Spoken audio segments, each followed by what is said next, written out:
আসসালামু আলাইকুম রাহমাতুল্লাহ। সম্মানিত দর্শক শ্রোতা ভাই ও বোনেরা, কাছের দূরের দেশ প্রবাসের যারা যেখান থেকে ভিডিওটিতে যুক্ত হয়েছেন সবাইকে অসংখ্য অসংখ্য ধন্যবাদ। আপনাদের সাথে গুরুত্বপূর্ণ একটা আমল শেয়ার করব।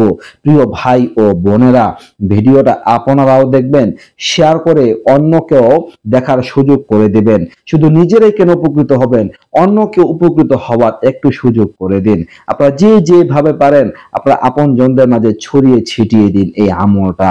বন্ধুরা, খুবই কার্যকরী উপকারী একটি আমল। এই আমলটির ব্যাপারে, এই আমলটা যে উপকার করে, উপকারিতা পাওয়া যায় আমাদের রাসূল সহ, সাহাবায়ে কেরাম সহ, আইম্মায়ে মুজতাহিদিন, উলামায়ে কেরাম, ফুকাহায়ে কেরাম, সমস্ত ওলি আউলিয়া গাউস কুতুব একমত যে এই আমলটা উপকার পৌঁছায়।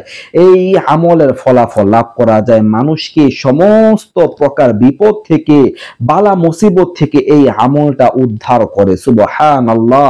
তো আপনাদের জানা দরকার আমলটা কি। আপনি যদি ইখলাসের সাথে, ইয়াকিনের সাথে, পূর্ণ বিশ্বাসের সাথে একবার দোয়াটা পাঠ করতে পারেন তাহলে কাজ হয়ে যাবে।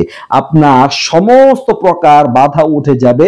বিপদ আপদের মধ্যে যদি থাকেন, পেরেশানির মধ্যে যদি থাকেন, চিন্তার মধ্যে যদি থাকেন, চিন্তা পেরেশানি গুলো দূর হয়ে যাবে। বিপদ আপদ থেকেও বাঁচতে পারবেন ইনশাআল্লাহ। খুবই কার্যকরী এবং পরীক্ষিত একটি আমল।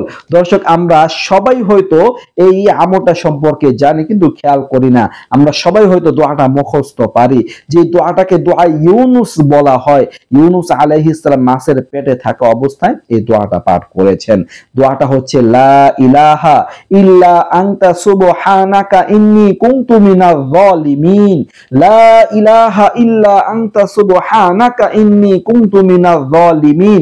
এর অর্থ হচ্ছে আপনি ছাড়া কোনো মাবুদ নেই, কোনো ইলাহ নেই। লা ইলাহা ইল্লা আনতা সুবহানাকা, আপনি পুত পবিত্র, ইন্নী কুনতু মিনাজ জালিমিন, নিশ্চয়ই আমি জালেমদের অন্তর্ভুক্ত ছিলাম। এই হচ্ছে অর্থ। বন্ধুরা, এই দোয়া নিয়ে আগেও আমল দেয়া আছে, এরপরও নতুন করে, কারণ এর গুরুত্ব অপরিসীম, অনেক উপকারিতা, অনেক ফজিলত।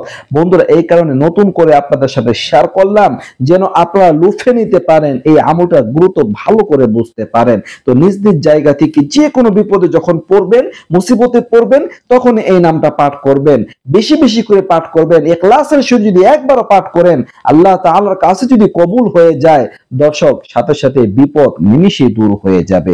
আল্লাহ তাআলা শুধু বলবেন কোন ফায়াকুন, সাথে সাথেই কাজ হয়ে যাবে ইনশাআল্লাহ। দর্শক, এই ছিল আমলটা নিয়ে আলোচনা। আশা করি বুঝতে পারছেন। নিত্য নতুন আরো ভিডিও পেতে সবাই পাশে থাকবেন। এই পর্যন্ত আসসালামু আলাইকুম ওয়া রাহমাতুল্লাহ।